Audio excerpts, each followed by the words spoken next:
Good day, and thank you for standing by. Welcome to the Corning Incorporated Quarter 3 2024 Earnings Conference Call. At this time, all participants are in a listen-only mode.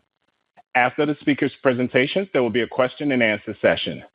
To ask a question during the session, you will need to press star 11 on your telephone. You will then hear an automated message advising your hand is raised. To withdraw your question, please press star 11 again. Please be advised that today's conference is being recorded. It is my pleasure to introduce you to Ann Nicholson, Vice President of Investor Relations. Please go ahead. Thank you, Delim, and good morning, everybody. Welcome to Corning's third quarter 2024 earnings call. With me today are Wendell Weeks, Chairman and Chief Executive Officer, and Ed Schlesinger, Executive Vice President and Chief Financial Officer. I'd like to remind you that today's remarks contain forward-looking statements that fall within the meaning of the Private Securities Litigation Reform Act of 1995.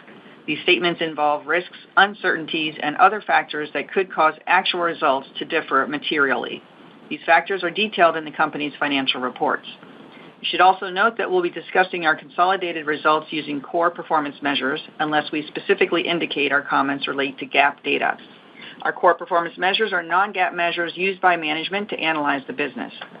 For the third quarter, the difference between GAAP and core EPS primarily reflected non-cash mark-to-market adjustments associated with the company's translated earnings contracts and Japanese yen-denominated debt, constant currency adjustments, and non-cash asset write-offs and charges. As a reminder, the mark-to-market accounting has no impact on our cash flow. A reconciliation of core results to the comparable GAAP value can be found in the Investor Relations section of our website at corning.com. You may also access core results on our website with downloadable financials in the Interactive Analyst Center. Supporting slides are being shown live on our webcast, and we encourage you to follow along. Now, I'll turn the call over to Wendell. Thank you, Ann, and good morning, everyone. Today, we announced strong third quarter 2024 results. Year-over-year, sales grew 8% to $3.73 billion. And EPS grew 20% to 54 cents. Our quarter three outperformance was led by optical communications, where continued strong adoption of our new optical connectivity products for generative AI drove 55% year-over-year growth in the enterprise portion of the segment. Our momentum continues as we close out the year. In the fourth quarter, we expect year-over-year sales growth to accelerate and EPS to continue growing faster than sales. And Ed will elaborate more on that in a moment. Overall, our results and outlook show we're making strong progress on our Springboard plan to add more than $3 billion in annualized sales with powerful incremental profit and cash flow, and to achieve an operating margin of 20% by the end of 2026. So before Ed and I get into the details, let me just briefly recap the primary elements of Springboard. First, this chart reflects our internal, non-risk-adjusted Springboard plan. This is what our business operators are focused on delivering. There's a lot to take away from this slide. We have a significant sales opportunity. We're looking at potential growth of $8 billion in annualized sales run rate by the end of 2028, with $5 billion by the end of 2026. Now remember, this is our internal plan. When we say it's not risk-adjusted, what we mean is the projections are based on a number of assumptions, including markets recovering to historical trend lines with continued growth thereafter, successful adoption of new innovations across a number of markets and platforms, and successful execution of all our operational milestones for productivity and for price. But what we wanted to do was take our $8 billion opportunity and translate it into a high-confidence plan for our shareholders. To do that, first, we focused on a 3-year time period. Second, we probabilistically adjusted for different potential outcomes in each of our market access platforms, including market dynamics, timing of secular trends, successful adoption of our innovations, as well as volume, pricing, and market share across all our businesses, as well as the potential that some of our markets may go through down cycles. And this is how we come to the high-confidence Springboard plan to add more than $3 billion in annualized sales and achieve operating margin of 20% by the end of 2026. It's also important to know that we purposely drew this as a wedge. We weren't trying to guide every quarter for the next 12 quarters. It obviously will not be a straight line. But we're also not dealing with a hockey stick. When we built the plan, we expected to see strong growth this year. And that's exactly what you're seeing in our results. So I'd like to take a moment to share 2 important observations about our performance. First, we're significantly improving our return profile. In the third quarter, we again drove sales growth while demonstrating our ability to deliver the powerful incrementals embedded in Springboard. In the third quarter, sales grew 8% year over year. EPS grew more than twice as fast as sales. Operating margin expanded 160 basis points year over year to 18.3%. And gross margin expanded 220 basis points to 39.2%. We also generated strong free cash flow of $553 million. And we continued buying back shares in the third quarter. Second, we're reaching key strategic milestones that underscore the significant progress we've made against our high-confidence plan. Let me just briefly summarize the recent milestones in display and in optical. In display, our Springboard plan is centered on maintaining stable U.S. dollar net income. To achieve this, we are raising glass prices. Our price actions, in combination with the hedges we have in place through 2026, will deliver consistent profitability in the segment. We expect to deliver net income of $900 to $950 million next year and to deliver net income margin of 25%, consistent with the last 5 years. Simply put, our price increases offset the weaker yen in our hedges, and we expect to maintain the same profitability. Most importantly, we will continue to be the low-cost technology and market leader in display.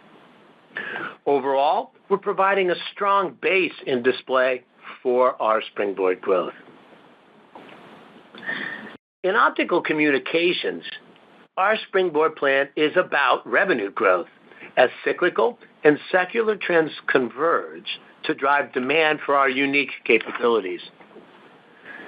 When we introduced our Gen AI products in June, we said we expected to grow our enterprise business at a 25% compound annual growth rate over the next 4 years. Looking back to the second quarter, strong demand for our new Gen AI products drove outperformance, and our enterprise business grew by 42% year over year. As I noted, outperformance continues. Enterprise grew by 55% in the third quarter versus last year. That growth reflects the Gen AI opportunity inside the data center. We've also introduced a set of innovations to help our customers build a new network to interconnect AI-enabled data centers. As part of an agreement with Lumen Technologies, which reserves 10% of our global fiber capacity for each of the next 2 years, we recently launched the first outside plant deployment of Corning's new Gen AI fiber and cable system that enables Lumen to fit anywhere from 2 to 4 times the amount of fiber into their existing conduit. This is an exciting new space, and we expect to capture other large opportunities. Optical is also marking important developments with other important carrier customers, Verizon and AT&T.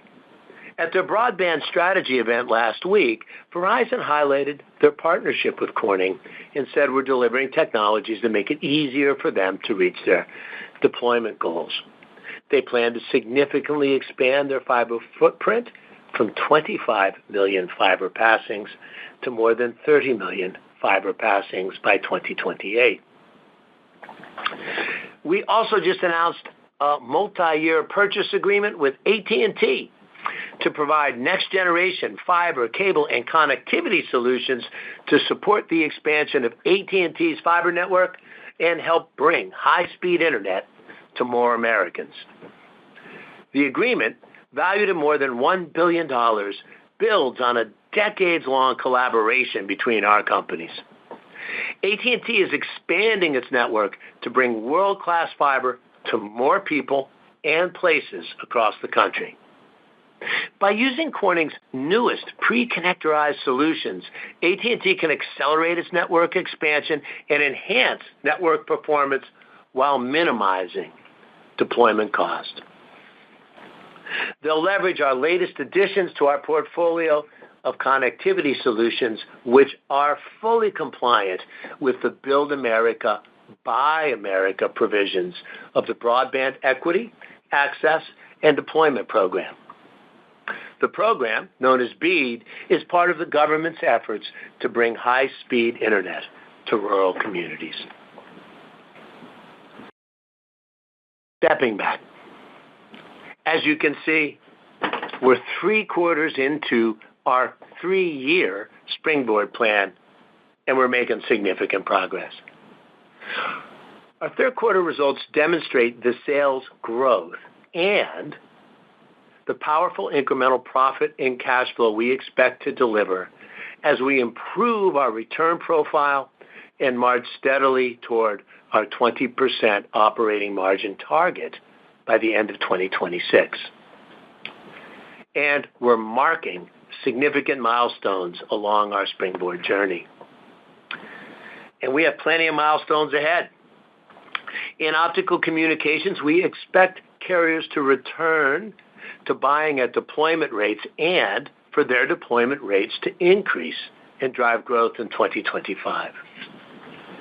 And we expect the BEAD program to gather momentum starting in the second half of 2025. We have a triple-digit automotive glass business today, and we expect sales in that business to almost triple by 2026.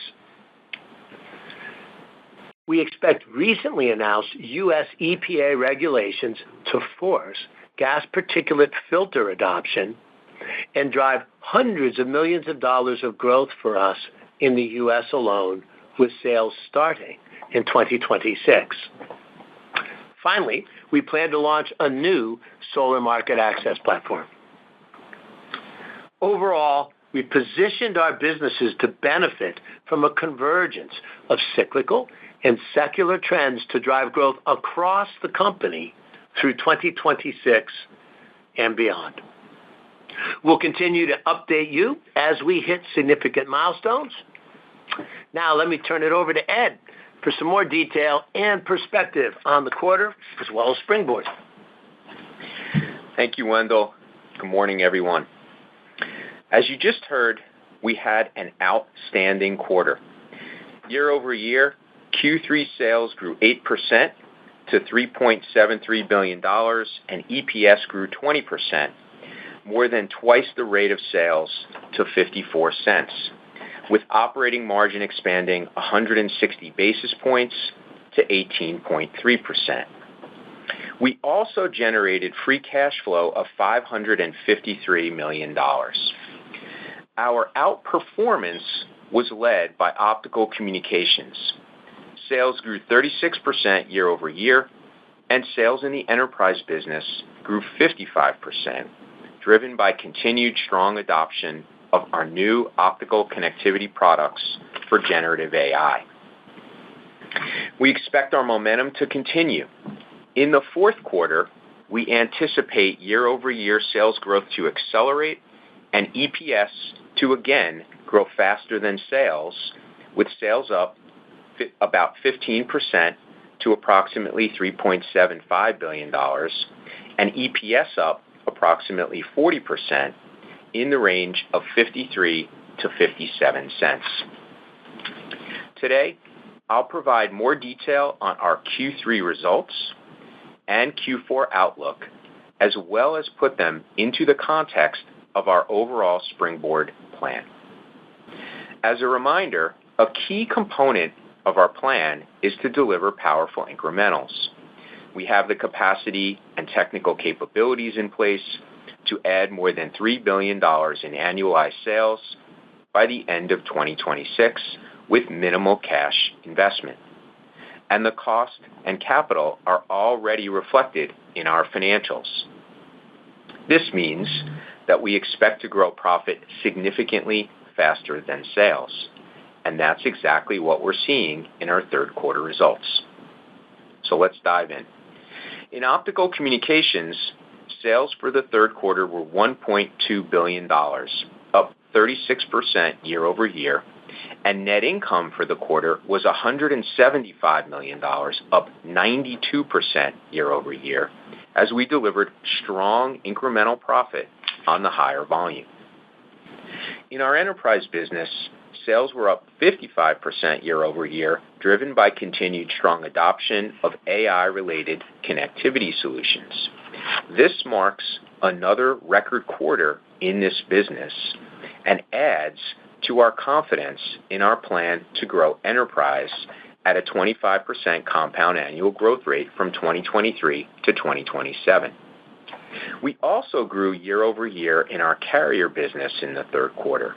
We're encouraged by new customer agreements, including our recent announcements with AT&T and Lumen. Overall, we expect both cyclical and secular drivers in optical communications to sustain growth in 2025 and beyond. Moving to display technologies, third quarter sales were $1 billion, consistent with the second quarter. Net income was $285 million, up 10% sequentially. Our third quarter volume was down sequentially as panel makers began to lower their utilization rates in the quarter. We expect panel makers to continue managing their operations to maintain healthy inventory levels. As a result, we expect the glass market and our volume to decline sequentially in the fourth quarter. Longer term, we expect the display glass market to grow at a low single-digit rate, supported by stable TV unit sales and average screen size growing about 1 inch per year. As we shared with you at our September investor event, we are raising glass prices to ensure we can maintain stable U.S. dollar net income. Specifically, we implemented currency-based price increases in Q3. Overall, our customers are experiencing a double-digit price increase in the second half of 2024. In total, our price increases offset the weaker yen in our hedges, and therefore we expect to maintain the same profitability. As a result, when we move to our new yen core rate in 2025, we do not plan to recast our 2024 financials. As a reminder, we have the majority of our yen exposure hedged for 2025 and 2026, and we also have hedges in place beyond 2026. Our hedges are not at the 2024 core rate of 107, but they're much better than the current spot rate. We expect to deliver net income of $900 to $950 million next year and net income margin of 25%, consistent with the last 5 years. Turning to Specialty Materials, sales in the third quarter were $548 million, up 9% sequentially, primarily driven by premium glass for mobile devices. Net income was $72 million, up 14% sequentially, reflecting higher volume. In Environmental Technologies, third quarter sales were $382 million, down 11% sequentially, reflecting the continued impact of the Class 8 truck down cycle in North America, as anticipated.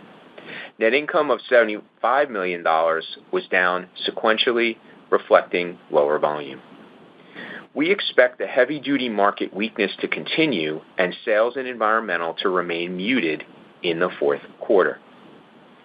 In Life Sciences, sales in the quarter were $244 million, up 6% year over year. Net income was $15 million, up 15% year over year. Turning to Hemlock and emerging growth businesses, sales in the third quarter were $298 million, consistent sequentially. Finally, I'd like to touch on operating expenses. As we've told you in the past, our pay is tied directly to our financial performance.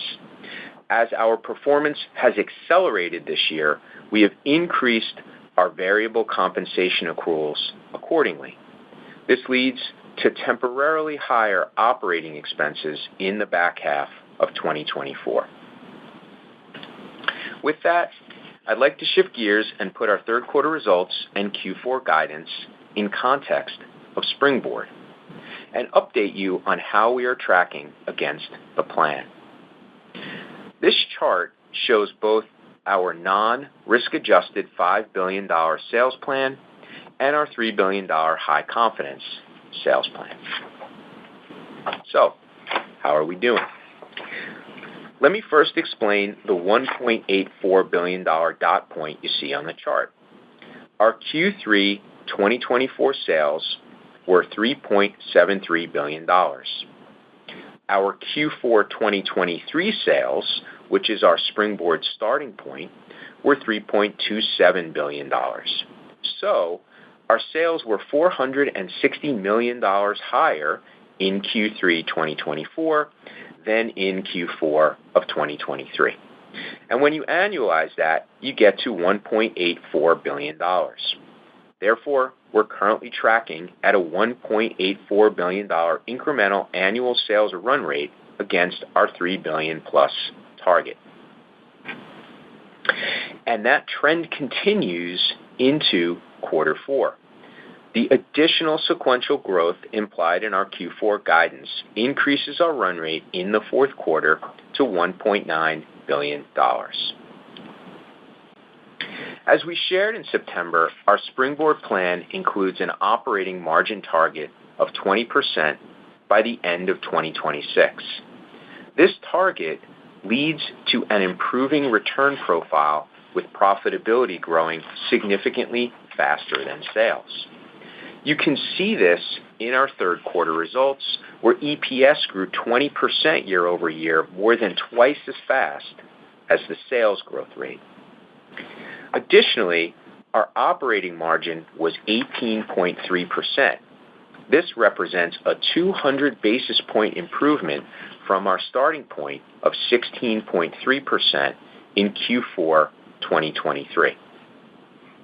Stepping back, we've made great progress against our sales and operating margin targets to date. But please remember, we're only 3 quarters into a 12-quarter plan. Springboard is a milestone-based plan evolving through 2026.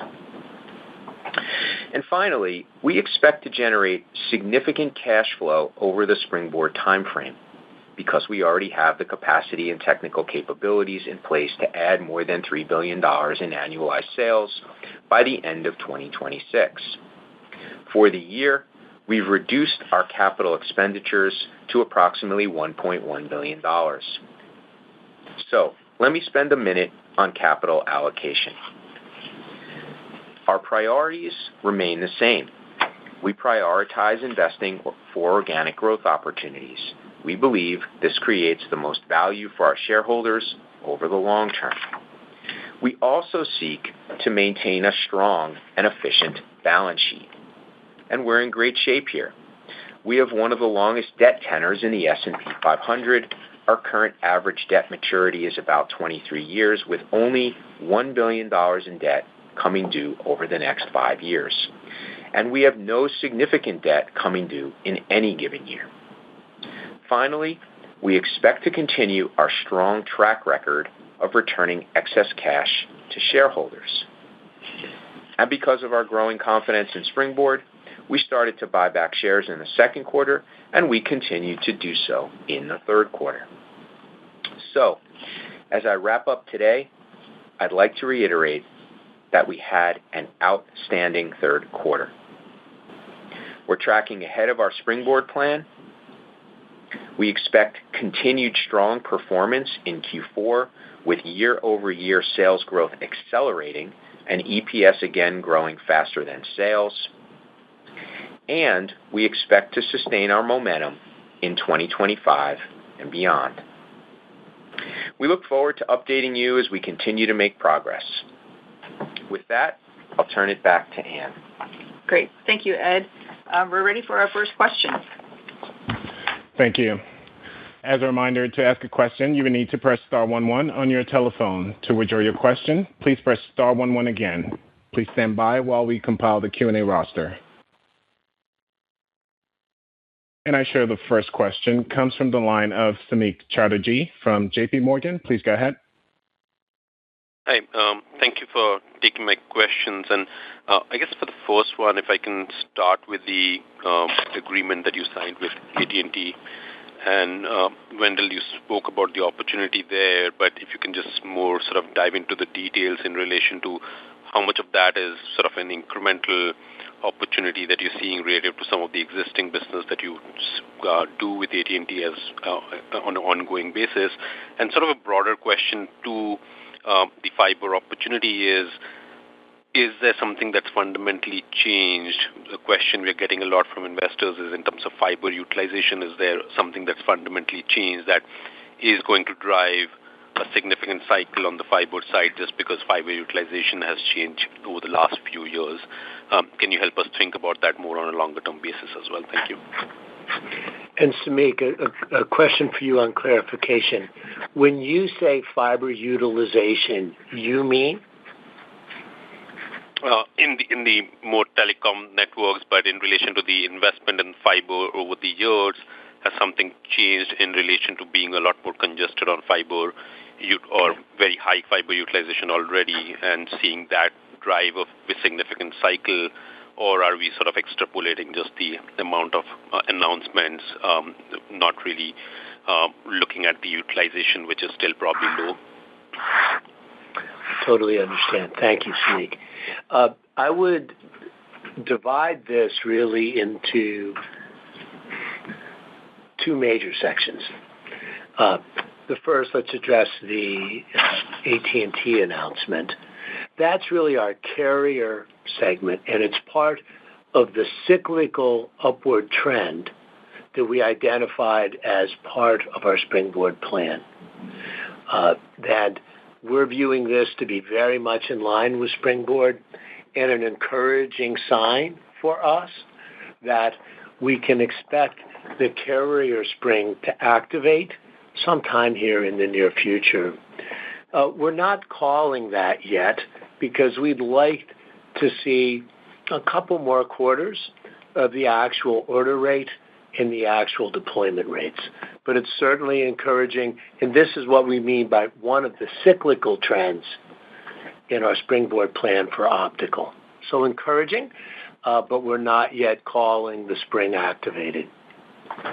To your next question, one of the things you've seen with a lot of the announcements sort of has to do with Gen AI and interconnecting Gen AI-enabled data centers. That we are seeing really a different link have to get activated, and therefore, using your terminology, fiber utilization on those links between Gen AI data centers, right, are relatively full. And that's what you saw with the Lumen announcement. We'll have to see how Gen AI develops and how they end up splitting the very large clusters, but that could develop into a very significant growth driver for us going forward, Samik. Thank you. Thank you. I'll pass it on. Thanks for taking my questions. Next question. Thank you. Our next question comes from the line of Matt Niknam from Deutsche Bank. Please go ahead. Hey, guys. Congrats on the quarter. Thanks for taking the question. I guess first, on the 4Q revenue guide, if there's any additional color or context you can share in terms of unpacking expectations across the different segments. And then one follow-up on optical. Can you clarify whether there was any contribution from the Lumen deal in the third quarter, whether that is expected to kick in the fourth quarter? Just trying to get a sense of that ramp up to the run rate. Thanks. Yeah. Hey, Matt, it's Ed. Thanks for the question. So first on Lumen, no impact in the third quarter, and I would say, minimal to no impact in the fourth quarter expected. We see that as a 2025, 2026 opportunity. And with respect to our guide, as we always do, we factor in a number of potential outcomes across all of our different segments. I think the one thing that's maybe a little noteworthy about the fourth quarter guide is typically we're not seasonally up Q4 versus Q3. We're typically flat to slightly down.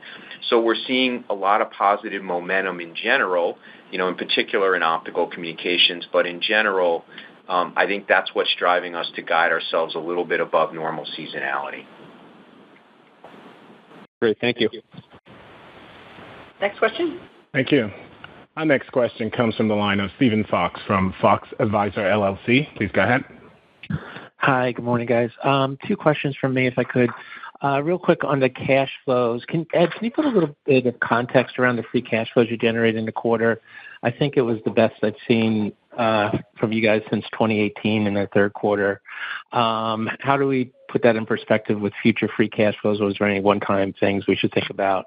And then from an optical standpoint, just on the cloud side of the business, can you give us a little more perspective on the relative momentum versus enterprise and how you think about that momentum into next year? Thanks. Hey, Steve, let me do the free cash flow one first. So, yeah, we agree Q3 was a great free cash flow quarter, very strong. Nice call out on the last time we were at that level. I think if you think about Springboard and the way we've positioned ourselves, we're not adding capacity, so we're not spending capital at a level, where you would have seen us potentially do that in the past. And we're converting our income, which is growing, into cash. So I don't know that every quarter is going to be at this level of conversion, but I do expect us to continue to generate strong free cash flow as we go forward. Thank you. And on the cloud, Steve, as you'll recall, when we looked at the Gen AI driver, what we said is we would expect that to drive a 25% compound annual growth rate through 27 on that enterprise portion of our optical segment.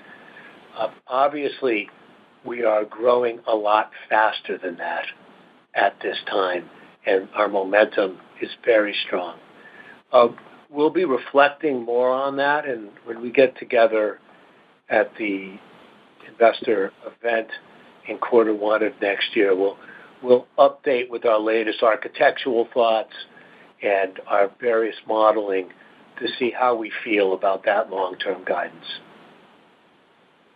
Fair enough. Thank you.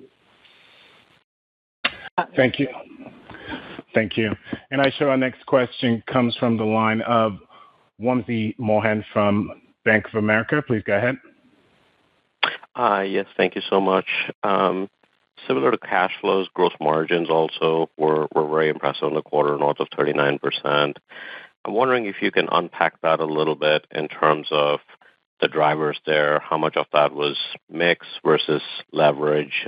Given the strength in optical relative to display, you'd think that would put some mix pressure, but would be helpful to get some context around that and how we should think about that going into fourth quarter. Are we now renormalizing at a higher rate in general for gross margin? Thank you so much. Yeah, thanks, Wamsi. So I think what's really driving it is operating leverage, consistent with how we've been sharing our view on Springboard. We have the cost and the capacity in place, the technical capabilities to deliver the higher sales. So as our sales go up, we're experiencing a higher gross margin. 39% plus is a great place. I would say my only caution on thinking about it going forward is that not every quarter is necessarily going to be up, but we do think we can go higher from where we are at these levels. And all I would add to that, Wamsi, is this: we do expect to see our return profile to continue to improve, and that's how we hit our operating margin target of 20% by the end of 2026. Great. Next question. Thank you. Our next question comes from the line of John Roberts from Mizuho. Please go ahead. Thank you. Hemlock received a CHIPS Act award during the quarter here. How are you thinking of it? Was all in the semiconductor side, I think. So how are you thinking about semiconductor versus solar in terms of the outlook for Hemlock? Yeah, thanks, John. So, yes, we did receive a CHIPS grant award, and we are looking at what it would take to build out additional semiconductor capacity. I think it's a great opportunity for us to do that. We will figure out sort of the timing. I don't think you should think about it as necessarily having an impact in the Springboard window of time here that we've been talking about, through 2026. We've sort of factored in the cost and capacity that we need to support the sales in that window of time, but it's certainly an upside opportunity to that as we go forward. Thank you. And I show our next question comes from the line of Asiya Merchant from Citi. Please go ahead. Great, thank you. Two, if I may. Just on display, you've put in some pricing actions here. Just if you could help us understand how your customers are responding to that and expectation for further price increases in calendar 25. And if I may, just on OpEx, I know you talked a little bit about elevated levels here, variable compensation. How should we think about these OpEx levels to moderate in the fourth quarter? I think the assumption implies, or the guide implies, some moderation here. Thank you. We remain confident that our customers will experience a double-digit price increase in the second half of this year. Our goal, as we have shared, is for us to deliver consistent profitability in display, a 25% net income margin next year, and generate net income of between $900 and $950 million. As time goes forward, we continue to be quite confident in being able to deliver that. Yeah, and Asiya, on OpEx, I think the only thing that I would note, other than what I shared, is that when we book our accrual in the third quarter, we did have a catch-up for the first 9 months of the year. So as our performance has accelerated and we've increased our accrual, we've done that in a catch-up. We don't have to book that catch-up in the fourth quarter, but I would expect our OpEx to be temporarily elevated as well in the fourth quarter. Next question. Thank you. And I show our next question comes from the line of Meta Marshall from Morgan Stanley. Please go ahead. Great. Thanks. Maybe kind of expanding upon on the gross margins. In the past, you guys have talked about 40% being a bogey, but then also said that, 39, just given some of the price increases, is kind of a more appropriate new bogey. I know you guys have talked more in terms of operating margin targets and kind of this 20% operating margin targets, but just how do you think about kind of gross margin leverage into the next year? Maybe as a first question. Yeah, so I would say 39% is a great place. We're happy, we delivered that in the third quarter, but I think there's opportunity for us to go up from that level. I just would be cautious that it may not be up every single quarter as we go forward. And I think, as Wendell pointed out, the 20% operating margin target as we exit the Springboard plan is, where we have high confidence, which implies we can do better on gross margin. And then, at the event earlier this quarter, you guys had mentioned kind of a lot of kind of key milestones that may be coming on kind of the Hemlock business, or just how to think about incrementals on the Project Springboard. I noted that you guys got the CHIPS Act funding kind of earlier this week, but just anything else or any updates that we should be thinking of in terms of timing there, or kind of TBD? We continue to make progress on hitting the milestones we need to launch a new solar map for us, and that will add significantly. It's a significant part of our Springboard plan, especially the non-risk adjusted portion of it. We would expect to be able to provide you with a relatively detailed explanation of the various pieces, and we would expect to have the major milestones in place by around the timing of our IR event, our investor event, in the first quarter of next year. Thank you. Thank you. And I show our next question comes from the line of Martin Yang from Oppenheimer. Please go ahead. Hi, good morning. Thank you for taking the question. One question on CapEx. Can you talk about some of the puts and takes and what led to the slight reduction in CapEx guidance for the year? I would say we're not necessarily adding much capacity. We have some small capital projects that we're finishing up. I don't think there was anything, specific to note in the guidance reduction, mostly just where we're running. So we wanted to make sure people understood that. And, we continue to believe we have the capacity in place to support at least the $3 billion in sales. If that changes or we have any other plans, we'll certainly share that. Thanks, Ed. Next question. Thank you. And I show the next question comes from the line of Josh Spector from UBS. Please go ahead. Hey, guys. This is James Cannon on for Josh. I just wanted to say congrats, as you guys are still tracking well ahead of that $3 billion plan. But I just wanted to ask on kind of going along with the CapEx thing. At what point, in terms of sales growth, would you need to start ramping CapEx back up? Like, if you guys continue on this trajectory, should we be assuming that you'll have to start ramping up sooner than kind of 2026? So to deliver the Springboard plan, we don't anticipate a significant sort of increase in our capital investments. If, of course, the $8 billion begins to look more and more probable, that could generate some more investment on our part in terms of capacity.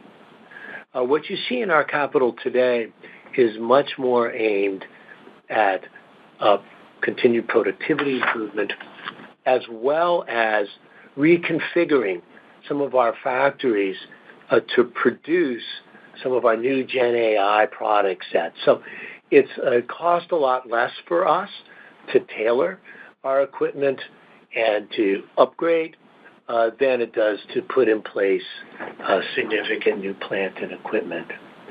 So unless we start really moving towards that $8 billion non-risk adjusted revenue run rate, I would say we have an appropriate amount of property, plant, and equipment in place, and that our capital plans will continue to be relatively modest. Got it. Thank you. Next question.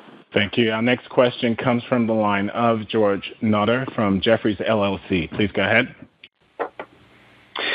Hi, guys. Thanks very much. I guess I just wanted to ask about the display price increases. I think as you guys were hedging the business at 107 on the yen, those hedges were in place through the end of this year. Yet you're able to institute price increases, here in Q3. I thought that was quite impressive. Could you give us a sense for, how that conversation went with customers? What kind of leverage you have in the relationship? Anything you can tell us about your ability to institute price increases even ahead of the hedges running off? Thanks. Our price increase is aimed at maintaining stable U.S. dollar net income. And that's exactly what we're doing, and that's what you see with our customers experiencing a double-digit price increase in the back half of this year. And what that is meant to do is that price increase will offset the weaker yen in our hedges for 2025 and 2026, delivering after that move a stable display net income percent of around 25% and the $900 to $950 million expectation we have for the net income. Remember, all we're doing here is more appropriately sharing the benefit that our customers get from buying at that yen rate. So, of course, anytime you increase prices with customers, it is always challenging. But we've been able to do it successfully, and that's what you see in our guide, George.